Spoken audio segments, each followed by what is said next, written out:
اعوذ باللہ من الشیطان الرجیم بسم اللہ الرحمن الرحیم رب اشرح لی صدری ویسر لی امری واحلل عقدۃ من لسانی یفقہوا قولی۔ حیات الصحابہ رضی اللہ تعالی عنہم، حصہ اول، دعوت کا باب۔ صحابہ کرام رضی اللہ تعالی عنہ کا حضور صلی اللہ علیہ وسلم کے خلفاء کے ہاتھوں پر بیعت ہونا۔ حضرت عمر بن عطیہ لیثی رضی اللہ تعالیٰ عنہ فرماتے ہیں کہ میں نے حضرت عمر بن خطاب رضی اللہ عنہ کی خدمت میں حاضر ہو کر عرض کیا، اے امیر المومنین، آپ اپنا ہاتھ اونچا کریں، اللہ اسے اونچا ہی رکھے۔ میں آپ سے اللہ اور اس کے طریقے کے مطابق بیعت ہوتا ہوں۔ آپ مسکراتے ہوئے اپنا ہاتھ اونچا کیا اور فرمایا، اس بیعت کا مطلب یہ ہے کہ اس بیعت سے تمہارے کچھ حق ہم پر آ گئے اور ہمارے کچھ حق تم پر آ گئے، اور وہ یہ ہیں کہ تم ہماری مانو گے اور ہم تمہیں صحیح صحیح بتائیں گے۔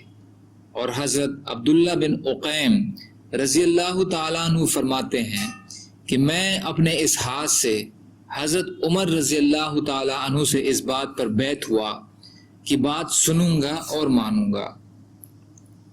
کنز العمال حصہ 1 پیج نمبر 81 کی حدیث۔ حضرت سلیم ابو عامر رضی اللہ تعالیٰ عنہ فرماتے ہیں کہ ہمراہ کا وفد حضرت عثمان رضی اللہ عنہ کی خدمت میں حاضر ہوا۔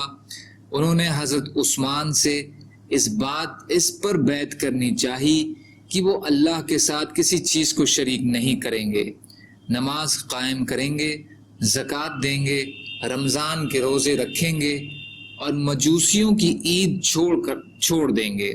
جب انہوں نے ان تمام باتوں کی ہاں کر لی تو ان کو بیعت کیا۔ کنز العمال حصہ 1 پیج نمبر 81۔ حضرت مسور بن مخرمہ رضی اللہ تعالی عنہ فرماتے ہیں کہ جس جماعت کو حضرت عمر رضی اللہ عنہ نے خلافت کے فیصلے کے لیے ذمہ دار بنایا تھا، وہ جمع ہو کر مشورہ کرنے لگے تو ان سے حضرت عبد الرحمن رضی اللہ تعالی عنہ نے کہا کہ یہ میرا فیصلہ ہے کہ مجھے تو خلیفہ بننا نہیں ہے، خلیفہ تو آپ لوگوں میں سے ہی کوئی ہوگا۔ اب اگر آپ کہو تو آپ لوگوں میں سے کسی ایک کو چن دیتا ہوں۔ تب ان سب نے حضرت عبد الرحمن کو اس کا اختیار دے دیا۔ جب ان لوگوں نے اپنا معاملہ حضرت عبد الرحمن کے سپرد کر دیا تو سب لوگوں کی توجہ عبد الرحمن رضی اللہ عنہ کی طرف ہو گئی۔ اس جماعت کے باقی لوگوں کے پاس نہ جاتا ہوا کوئی نظر آیا اور نہ پیچھے چلتا ہوا۔ سب لوگ انہی دنوں میں حضرت عبد الرحمن کو ہی جا کر اپنے مشورے دیتے، یہاں تک کہ جب وہ رات آ گئی کہ جس کی صبح کو ہم لوگ حضرت عثمان رضی اللہ عنہ سے بیعت ہوئے۔ جب اس رات کا کچھ حصہ گزر گیا تو حضرت عبد الرحمن نے آ کر میرا دروازہ اس زور سے کھٹکھٹایا کہ میں جاگ اٹھا۔ انہوں نے کہا، تم تو مزے سے سو رہے ہو اور میں آج رات ذرا بھی سویا نہیں ہوں، جاؤ حضرت زبیر اور حضرت سعد رضی اللہ عنہم کو بلا لاؤ۔ میں ان دونوں کو بلا لایا۔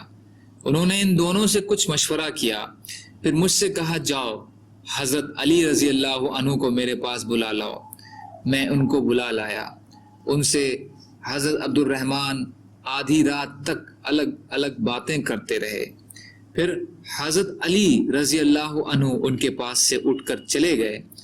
انہیں اپنے خلیفہ بننے کی کچھ امید تھی اور حضرت عبد الرحمن کو حضرت علی رضی اللہ عنہ سے اس بارے میں کچھ خطرہ تھا۔ پھر حضرت عبد الرحمن نے مجھ سے کہا، جاؤ اور حضرت عثمان رضی اللہ عنہ کو بلا لاؤ۔ میں انہیں بلا لایا۔ حضرت عبد الرحمن رضی اللہ عنہ ان سے باتیں کرتے رہے یہاں تک کہ فجر کی اذان پر دونوں الگ ہوئے۔ جب لوگ صبح کی نماز پڑھ چکے اور یہ ذمہ دار جماعت ممبر کے پاس جمع ہو گئی تو حضرت عبد الرحمن نے مدینے میں جتنے مہاجر اور انصار تھے ان سب کے پاس پیغام بھیجا، اور اس سال حج میں فوجوں کے جو امیر حضرت عمر رضی اللہ عنہ کے ساتھ تھے ان کے پاس بھی پیغام بھیجا۔ جب یہ سب لوگ جمع ہو گئے تو حضرت عبد الرحمن نے خطبہ پڑھ کر فرمایا، اے علی، میں نے لوگوں کی رائے پر خوب غور کیا۔ لوگ حضرت عثمان کے برابر کسی کو نہیں سمجھتے ہیں، تم اپنے دل میں کوئی ویسا خیال نہ آنے دینا۔ اور پھر حضرت عثمان کا ہاتھ پکڑ کر کہا کہ میں تم سے اس بات پر بیعت ہوتا ہوں کہ تم اللہ کے طریقے پر اور ان کے رسول صلی اللہ علیہ وسلم کی اور ان کے بعد کے دونوں خلیفوں کی سنت پر چلو گے۔ پہلے ان سے حضرت عبد الرحمن بیعت ہوئے اور پھر مہاجر اور انصار اور فوجوں کے امیر اور تمام لوگ بیعت ہوئے۔ بیہقی حصہ 8 پیج نمبر 147 کی حدیث۔ سبحان اللہ و بحمدہ، سبحانک اللہم و بحمدک، اشہد ان لا الہ الا انت، استغفرک و اتوب الیک۔ سبحان ربک رب العزت عما یصفون وسلام علی المرسلین والحمد للہ رب العالمین، برحمتک یا ارحم الراحمین، لا الہ الا اللہ محمد الرسول اللہ۔